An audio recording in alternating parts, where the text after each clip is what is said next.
మరి India alert అయిందంటే alert అవ్వాల్సిన పరిస్థితి. ఎందుకంటే అక్కడ రష్యా ఉక్రెయిన్ యుద్ధాన్ని ఇండియా జాగ్రత్తగా గమనిస్తుంది.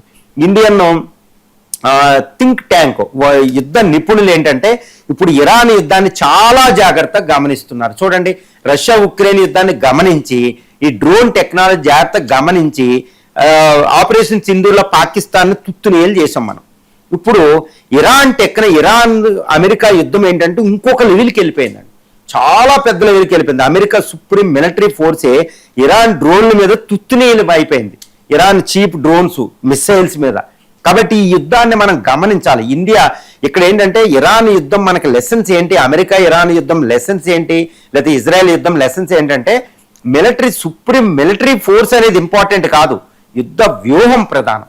కాస్ట్లీ వారు ఎప్పుడు డేంజర్. మన S-400 తెచ్చుకున్నా, పెద్ద పెద్ద రఫేల్ తెచ్చినా, లక్షల కోట్లు పెట్టినా చిన్న దేశం ఓడించేస్తే యుద్ధ వ్యూహం బాగుంటే ఒక్క ఆయుధం చాలండి యుద్ధంలో తారుమారు చేయడానికి, యుద్ధాన్ని విజయాన్ని అపజయాన్ని.